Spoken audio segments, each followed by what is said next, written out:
The member for Solomon. Thank you, Mr Deputy Speaker. Ronald Reagan famously said, "Government is not the solution to our problem, government is the problem." Well, that can be not much truer than on this piece of legislation, Deputy Speaker. I rise to speak on the Charities Bill 2013, the Charities Consequential Amendments and Transitional Provisions Bill 2013, a bill which encompasses everything that is wrong with the Gillard Labor government and the general Labor movement.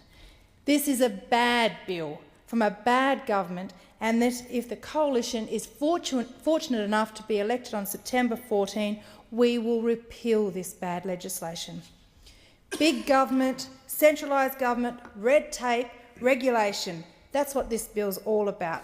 It seems that not even the charities are safe from this Labor government, and not our priceless volunteers are being picked on by this Labor government.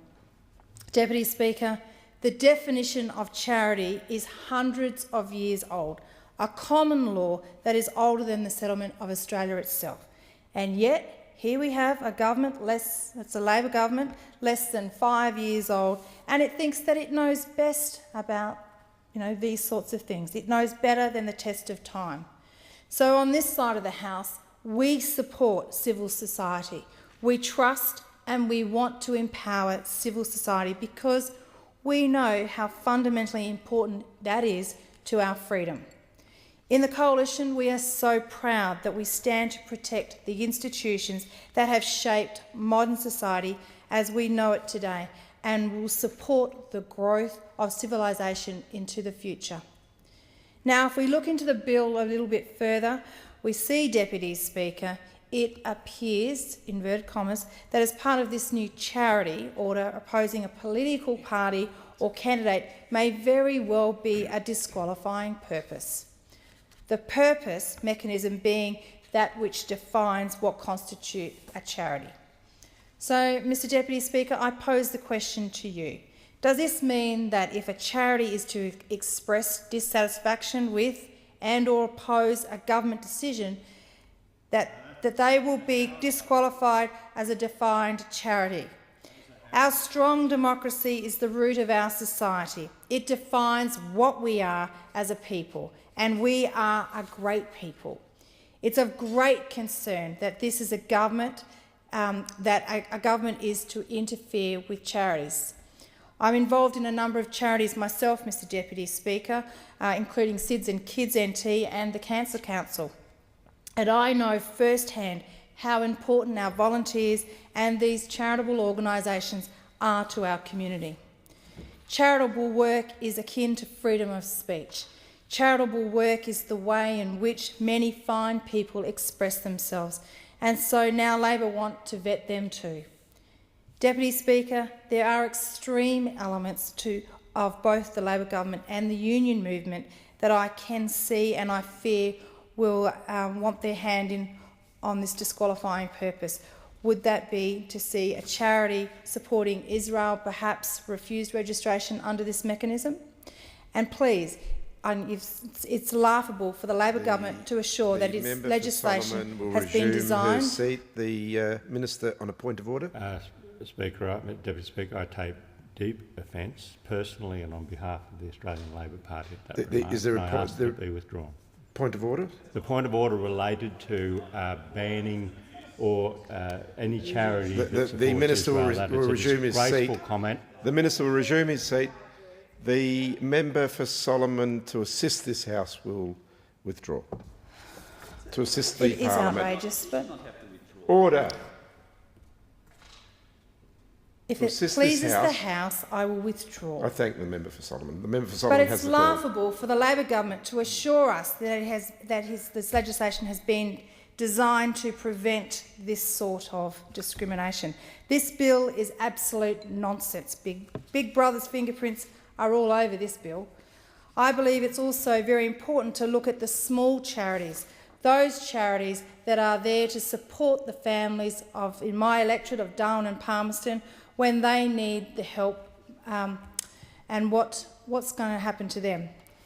Many of these small charities are run by volunteers who give up time to help vulnerable members of our community and who are now to be expected to spend time doing an annual report or annual audit to make it easier for the bureaucrats in Canberra to keep track of them. This is absolutely farcical, Mr Deputy Speaker.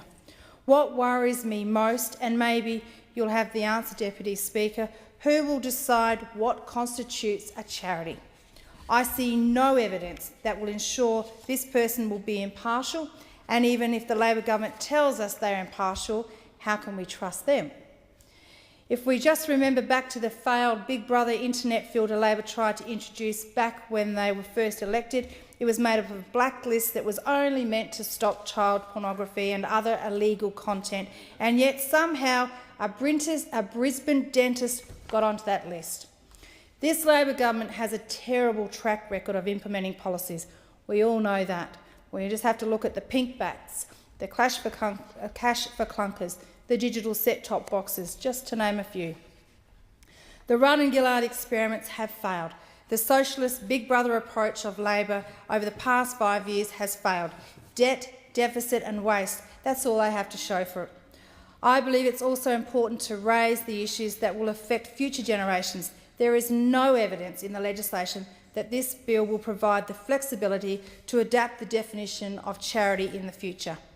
If a new issue was to arise in the future and individuals wish to set up a charity to provide for this, how would provisions be provided to allow the changing of this definition? The answer is they do not know. This is yet another example of Labor's policy on the run. Deputy Speaker, what I also find astounding is that the Prime Minister Gillard and the Labor government would bring this piece of legislation through the parliament at this time, trying to rush it through like they've done so many times before. We all remember the media reforms, don't we? Well, this Labor government has such little faith in its own well-intentioned citizens that it cannot overlook the enormous problems confronting Australians to introduce such uncalled for laws. Deputy Speaker, this legislation should be consigned to the rubbish bin. Instead, the Labor government should be concentrating on reeling in their wasteful spending, securing our borders and solving their leadership tensions so that once again the people of my electorate in Darwin and Palmerston can feel certain about their futures. But that will never happen. The election is only 88 days away and we aren't even certain who will lead the Labor Party to the election. Will it be the Prime Minister or the member for Griffith or perhaps the Minister for Employment and Workplace Relations? Deputy Speaker, the people of my electorate of Darwin and Palmerston tell me that September 14, just 88 days away, cannot come soon enough. They're tired of the Gillard Labor government's soap opera. This legislation, as I said, needs to be put in the bin, just like the Labor government. Australians are looking for a strong leadership, and a plan. They're tired of this Gillard Labor government, which is mired with chaos and indecision, demonstrating day after day that it is hopelessly divided and dysfunctional. But, Mr Deputy Speaker, there is another way. The Coalition can deliver Australia with the strong, stable and accountable government that our country needs. We have a positive plan based on hope, reward and opportunity, and that plan will deliver a stronger and prosperous economy and a safe and secure future. Thank you, Mr Deputy Speaker.